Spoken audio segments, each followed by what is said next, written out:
Hello, sports fans. It is Monday, April the 8th, the year 2013, and as usual, a lot to get to in the sports world, so let's get it going right now. Hope you guys had a nice weekend. I hope you caught some of the Final Four. Our national championship game is set for tonight. It will be Louisville against Michigan. Should be a really nice game. Let's recap what went on Saturday. Let's start the Louisville-Wichita State game. I'll tell you, Wichita State had Louisville on the ropes. Louisville did not play well at all. Wichita State is up by about 12 points with about 10 minutes to go in the game. Louisville's got fouls all over the place. They're over the limit. The game turned here. Wichita State up 12 with about 10 minutes to go. Louisville over the limit with fouls. Wichita State misses two front ends of 1-and-1s. Could have pushed the lead to 14, 16 points. Instead, off those misses, Louisville comes down and hits two huge threes. That turns the game right there. Then off the made baskets, Louisville's able to set up their full court press, and Wichita State melted under the full court press in the second half. Did a nice job in the first half, terrible job in the second half. Wichita State throwing the ball away left and right. Very sloppy down the stretch. Louisville takes a three-point lead. Closing seconds of the game, Wichita State grabs a rebound, down three. Louisville guy gets his hands in there, ties up Wichita State. It's a jump ball. Remember, in college basketball, there is no jump ball. Alternating possession with the arrow. Arrow favors Louisville. From there, Louisville gets fouled. They make free throws. Game over. First of all, going back to that tie-up rule, first of all, I thought it was a quick whistle. I thought, you could have let them fight it out for the ball there. And secondly, we do not need in college basketball an alternating possession rule. Do like they do in the NBA. If there's a tie-up, throw the ball up and let's have a jump ball. No one wants to see an alternating possession. I know Dick Vitale's been screaming about this for years. I mean, that rule is outdated. Get rid of it. Throw it up there and play it out. Now, I think Louisville still would have won. I mean, there's only a few seconds left and they're up 3. I think that they would have still won, but still, no one wants to see a game end on an alternating possession. Overall, a tremendous season for Wichita State. They get to the Final Four. An unbelievable season. They hung right in there with, perhaps the best team in the country. They were right there with them. Wichita State had a chance to win this game. They were right there. Had a spectacular season. Can't say anything bad about Wichita State. Louisville escapes. Did not play well. Will have to play better tonight. I think they will. Didn't play their best and still won. So that was your first game there. Second game, Michigan beat Syracuse 61-56. Both teams couldn't throw the ball in the ocean. Syracuse, Sutherland, Trish, Carter Williams, all bad shooting. Burke and Hardaway were bad as well for Michigan. Michigan's up 2 points, closing moments of the game, 58-56. And Syracuse had two of the worst possessions ever. Syracuse down 2, closing seconds. Trish has a terrible turnover. Then Michigan hits one free throw. They're up 59-56. Syracuse comes down with a chance to, to tie or cut it to 1. And Cooney just throws up this wild circus shot, hoping to get fouled.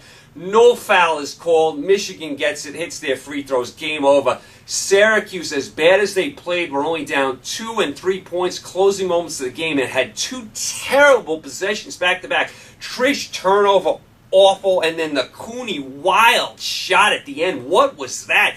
This circus wild shot trying to draw a foul. Just absolutely awful possessions by Syracuse. Their shooting was abominable the whole game. And how about Michigan in the title game? Michigan last week was down 12 points to Kansas with 3 minutes to go. 12 points to number 1 seed Kansas, and here they are playing for the national title. That's how things change in this tournament. They change on a dime. Michigan should have been out a week ago. Now they're playing for the national championship. Unbelievable. So tonight, Louisville and Michigan. I think it's a 9:20 Eastern time. That's the start tonight. A little late. I wish they would start the game a little earlier. 9:20 on the East Coast is a little late, but we'll have to wait for it. What can I tell you? I think Louisville wins today. I think Louisville's been the best team for some time. I think, they didn't play well on Saturday.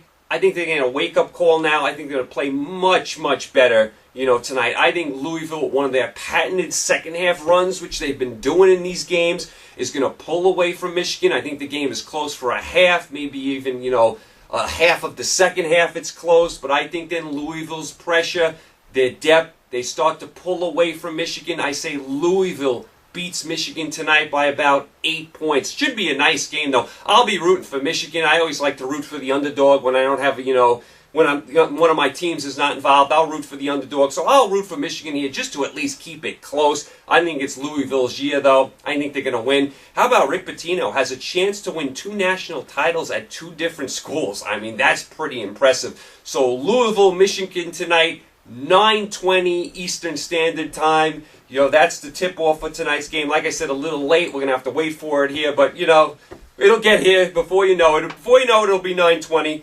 Really looking forward to the game. Should be a nice game tonight. Also, real quick, in the women's college basketball, the final game is set as well. Tomorrow, UConn will play Louisville. Louisville's in the national championship in both men's and women's basketball. Tremendous job by them.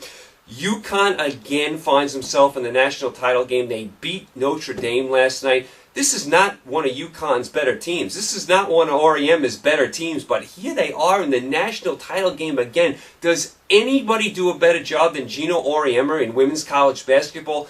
Tremendous job. I think he's going for his 8th national title. I mean, that will tie Pat Summitt for the all-time lead. I mean, UConn again. I give Louisville a chance because I don't think this is one of UConn's better teams, but you have to favor UConn. How could you go against them in this spot? So UConn, Louisville on the women's side tomorrow after we have Louisville and Michigan tonight on the men's side. All right, let's go through a couple of scores from the NBA over the weekend. Let's start with Friday.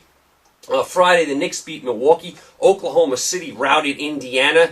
The Lakers beat Memphis. On Saturday, the Spurs edged Atlanta. Washington beat Indiana. Indiana is losing that 2 seed to the Knicks. That's very important. Denver routed Houston without Gallinari and Lawson. Remember, Gallinari is out for the year. He tore his MCL. Lawson should be back for the playoffs, though. Yesterday, Sunday, how about the Knicks? They go into Oklahoma City and beat the Thunder. 12 in a row for the Knicks. And what's with Carmelo Anthony? He's on absolute fire. I don't think he's missed a shot in a month. Absolute fire. Very impressive win by the Knicks. Oklahoma City is not an easy place to play. Oklahoma City fighting with San Antonio for that top spot in the West, and the Knicks go in there and win. Knicks are on absolute fire. They're going to be the 2 seed, I think. Indiana's dropped off a little bit. I think the Knicks are going to be that 2 seed. How about the Clippers sweeping the Lakers in the season series? And with that loss by the Lakers and Utah actually winning a road game, Utah actually beat Golden State. Utah jumped the Lakers in the standings. We only have about 5-6 games to go here. Lakers are in real danger of not making the playoffs. Utah has the tiebreakers right now. So right now, Utah are ahead of the Lakers as the Lakers get swept by the Clippers yesterday. And Utah with a nice road win. Utah hasn't won a road game in about 2 months. Have a nice road win against Golden State. Not much time left here for the Lakers. Imagine if the Lakers don't make the playoffs with Kobe Bryant, Dwight Howard, and Steve Nash, Gasol. I mean, stunning, unbelievable. I mean, I don't think, the Lakers are going anyway, even if they make the playoffs, but still, you thought they'd squeeze into the 8th spot. They're in trouble right now. Over to your NHL we go. On Friday, the Penguins beat the Rangers 2-1 in a shootout. On Saturday, Winnipeg beat Philadelphia. Winnipeg now fighting with Washington for the division. Montreal beat Boston. Wow, Montreal is playing some hockey this year. Islanders beat Tampa Bay. Islanders are looking more and more like a playoff team. Toronto beat New Jersey. New Jersey is looking more and more like they're not going to make the playoffs. And Washington beat Florida. Washington is actually leading their division now. Washington all of a sudden has caught fire. They have passed Winnipeg in the standings. Washington leading their division. Unbelievable. We had kicked dirt on them a couple weeks ago. As far as yesterday, Sunday, Washington with another win. They beat Tampa Bay. Buffalo beat New Jersey in a shootout. The Devils did get a point. They could have used 2 there. St. Louis beat Detroit, and Anaheim beat LA. That was some of your doings in the NHL. NHL's getting down to the nitty-gritty as well. As far as some of your stuff over the weekend in Major League Baseball, Cincinnati took 2 or 3 from Washington. Very nice job by Cincinnati. Atlanta swept the Cubs. Atlanta looks like a really good team. Jay Upton on fire right now. Twins took 2 of 3 from Baltimore. The Twins are 4-2 early in the year. Take 2 or 3 on the road in Baltimore, then take 2 or 3 on the road in Detroit. Twins are 4-2. I mean, I'm sure it's not going to last, but off to a decent start. Boston takes 2 or 3 from Toronto. Boston 4-2. Toronto 2-4. Batista's been out with a sore ankle. Dickey got shelled. I wonder how Dickey's going to be in the American League. A lot of pressure on the Blue Jays. Detroit took 2 or 3 from the Yankees. The Yankees did salvage a game on Sunday behind CC Sabathia. Mets took 2 or 3 from the hapless Marlins. Mets are 4-2. They rally in the ninth yesterday to win. Marlins going to be a long year, 1-5. Although that rookie pitcher that pitched for the Marlins yesterday looks really, really good. Kansas City took 2 or 3 from the Phillies. The Phillies are 2-4. Hamels bad again. Oh my! I mean, I don't like what I see from the Phillies early in the year. They kind of reminded me of the Yankees. The A's swept Houston. A's have a good team. Houston looks like one of the worst teams. Colorado sweeps San Diego. We know the Padres are bad. Arizona swept Milwaukee. Braun didn't play because of neck spasm, so Arizona's 5-1, believe it or not. Who knows how long Braun's out. He's got to play for Milwaukee to have any kind of shot. LA sweeps Pittsburgh. How many sweeps have there been over the weekend in Major League Baseball? LA sweeps Pittsburgh. LA 4-2. St. Louis, they beat San Francisco yesterday with a 9-run fourth inning. Those two teams, St. Louis and San Francisco, are 3-3. Texas takes 2 of 3 from the Angels. Texas 4-2. Angels 2-4. Hamilton got booed every time he got up to the plate. No surprise there at all. We'll keep an eye on Weaver and Darvish. They both left the game yesterday. Darvish looks like he has a blister. Weaver looks like he has a hyperextended elbow, kind of like I have, but Weaver's on his left hand. Mine's on my right hand. So we'll see how long Weaver's going to be out for the Angels. Cleveland beat Tampa Bay yesterday 13-0. Both of those teams are 3-3. And Chicago won in the 10th inning yesterday over Seattle. The White Sox are 4-2. So that's kind of where you are as far as what happened over the weekend. As far as tonight, listen, tonight's an NCAA tournament night. It's Michigan-Louisville, 9:20 Eastern Standard Time. That's the game tonight. There's no NBA tonight. You got some Major League Baseball, but it's so early in the baseball season. You got to focus on your NCAA tournament. As far as hockey, you got some hockey tonight. Rangers at Toronto's an important game. Carolina, Boston, I mean, you got Phoenix, Vancouver, you got some stuff in the NHL, you got some stuff in Major League Baseball, but tonight is NCAA college basketball time. You have to watch Louisville, Michigan. It's a must-watch tonight.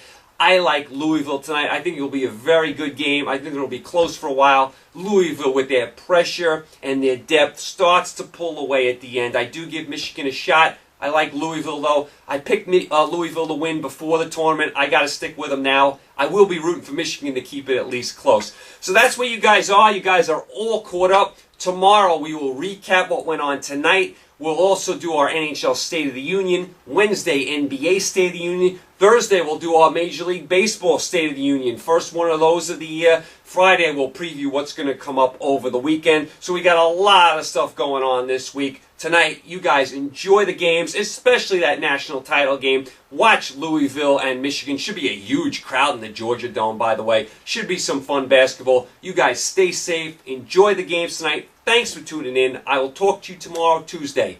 Take care.